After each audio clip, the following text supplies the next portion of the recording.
Thank you very much. Thank you very much. It's great to be here. Looks like a very exciting day, and we're delighted with the way things are going.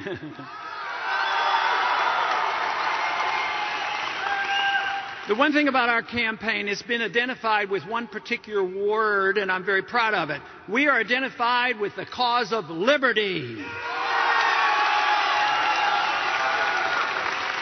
I'm convinced that liberty and an understanding of that and the Constitution can bring us peace and prosperity. But today I'm going to emphasize something slightly different from just the cause of liberty, because there is something that precedes liberty, and that is life.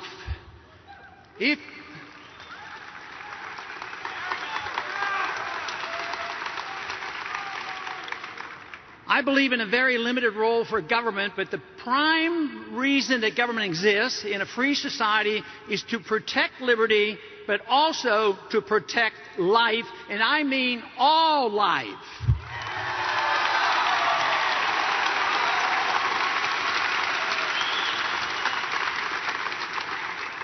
Now, I want to tell a very short story, because time is short, about how I came to be very strong right to life. When I was in medical school in the 1950s, it was a non-issue. It was assumed everybody was pro-life and abortions weren't to be done. In the 1960s, as I was a medical resident studying OB/GYN, the doctors in the medical centers were defying the law and doing abortions. This shook me up. One day I walked into an operating room and they did a hysterotomy, which is a cesarean section, lifted out a baby that was crying and breathing, and put it in a bucket in the corner of the room and let it die and pretended nobody heard it. That was rather disturbing. But as I walked out of that room, because I was a student and an observer, I walked out of the room and walked down the corridor. And a baby about the same size was born prematurely. And all of a sudden, 20 people, nurses and doctors, all rushing around to save the baby's life, which seemed very logical. But my conclusion that very day is you cannot have relative value for life and deal with that. We cannot play God and make those decisions. All life is precious.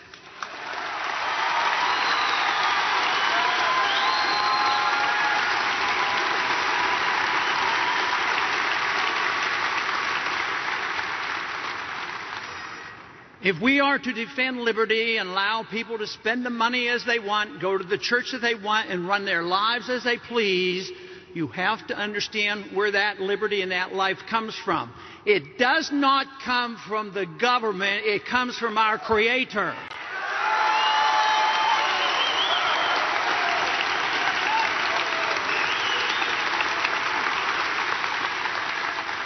But there's a lot of ways you can defend liberty. In many ways, in a personal way, in an intellectual way, in a religious manner. But also, as determined as I am to promote the cause of pro-life and making sure that governments don't slip off to defeating life and taking life, one of the most atrocious positions this country could have, and that is where government will come along and with force, the armed force of the IRS, and take money from people who strongly believe in pro-life and commit abortions with that. That should be reversed.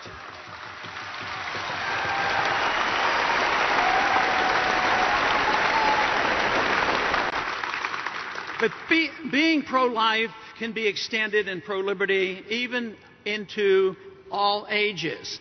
Yes, it is good to be pro-life, and we must be pro-life, or you cannot be pro-liberty the way I understand it.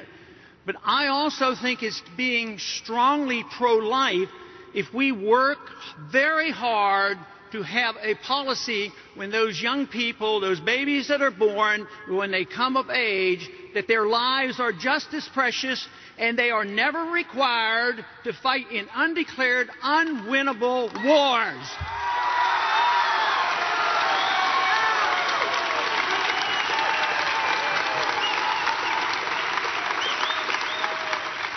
I I find it very difficult to protect liberty if you don't truly understand what the Patriot Act is all about. I understand I was in Washington with the great concern on the day after or the day of 9/11. But the Patriot Act is an attack on our liberties in the Fourth Amendment. It does not solve the problems that we face. We cannot protect liberty by taking liberty away from the American people.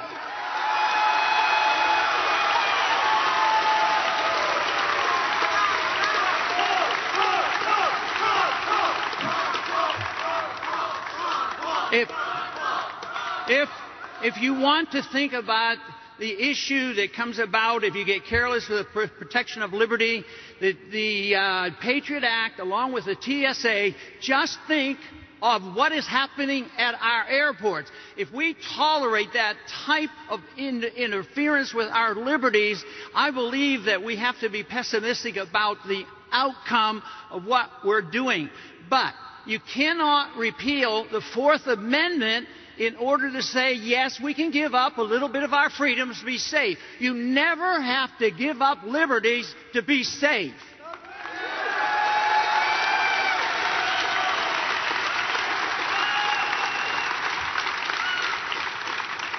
You know, foreign policy has been a big issue in our campaign because the country is tired of the war. And we're all so broke. The wars have been going on for 10 years. They're undeclared. They're fought under international banners, NATO and United Nations, and we don't see an end to it. But it's also costing us a lot of money. We're into wars that are costing us trillions of dollars. Those trillions of dollars should have been left in the economy to build jobs and produce prosperity here at home.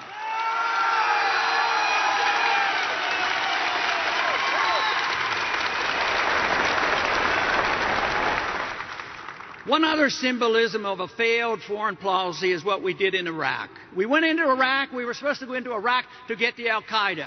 There was no Al-Qaeda. We went in there to get weapons of mass destruction. There were no weapons of mass destruction. Today, 1/2 of the Christians have been run out of Iraq. We have not done a good job. And the Iraqi government and the Iraqi people now are closer to the Iranians than they have ever been. But symbolically, I want to tell you what was done in Iraq. We built an embassy there. The embassy is big as the Vatican. And just recently, the DoD budget authorized the employment of 17,000 people to work in this embassy. That is not the way to achieve prosperity in this country.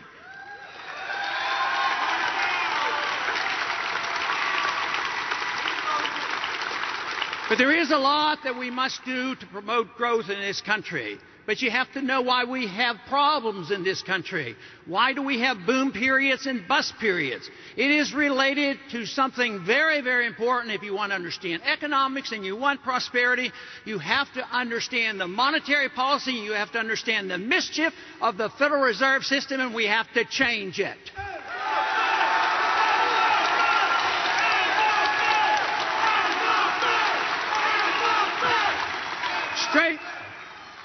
In order to attract investments and attract capital into a country, you cannot have a weak currency. We inflate endlessly, which means we print too much money to pay for the debt. That weakens the currency and it chases capital overseas. It goes to the stronger countries. Now, guess what? We're the greatest debtor in the history of the world. And guess what? We owe $1.4 trillion to China. Then we wonder why we have a problem. You have to have a strong currency. There's nothing wrong with us reinstituting the Constitution because it's still on the books that only gold and silver can be legal tender.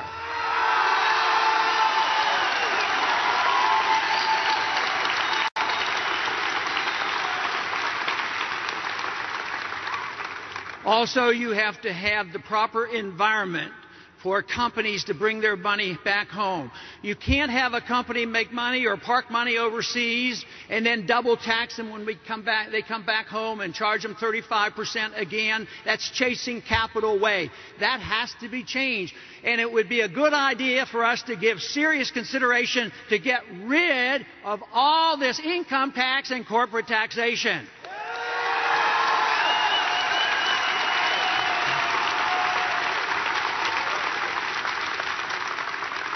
And of course, with a strong currency and with a change of the tax system, you also have to deal with the regulatory system.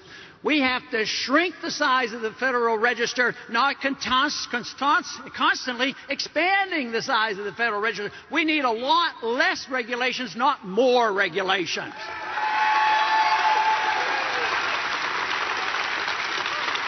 It is said that those of us who promote the free market system, that we don't care about regulating those ruthless corporations. But just think of how the marketplace and sound economic policy in the Constitution would regulate those companies and banks that are ripping us off. That's the regulation that we have to have. And we don't need to be bailing out the big banks and the big corporations, dumping the debt on the American people, causing the unemployment, and causing the little guy to lose his house.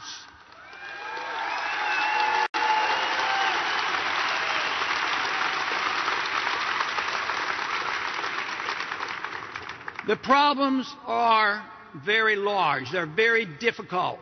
The solution is not complicated if you understand how we got into this mess. Basically, it's because we have lost respect for our law of the land, the Constitution, and we have lost our enthusiasm for freedom, that we ourselves can take better care of ourselves and to take better care of our money and our lives and our children's education. The whole works is done much better without the federal government down on our backs and in our wallets. It's time we restored freedom to America.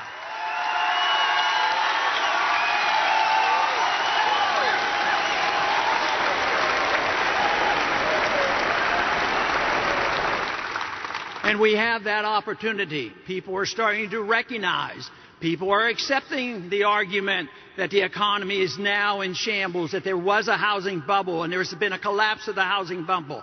The American people now, by a large majority, are saying we've been overseas too long. We don't need an American empire. We need to defend our borders and forget about the borders in Afghanistan and Pakistan.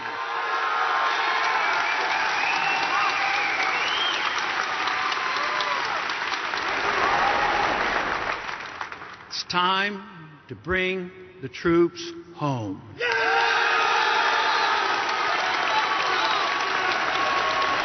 There is no argument that is viable to say that we have to keep troops in South Korea. They've been there since I was in high school. They've been in Japan since World War II. They've been in Germany since World War II. We're flat out broke. And we bring them home and let all the military people who come home help protect our borders and let them spend the money here at home. We need a boost in the economy.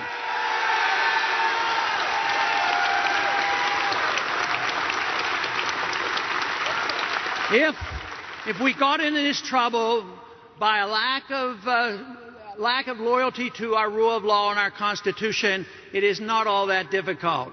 All we have to do is restore the belief in freedom, restore the belief in what made America great, restore our conviction that the Constitution works. It would take a while, but it might only take a year. We're into the 4th year now of this recession. Yes, we got in this trouble by not having respect for the Constitution. We can get out of this trouble by respecting the rule of law and sending only people to Washington who know and understand and will obey the Constitution. Thank you very much.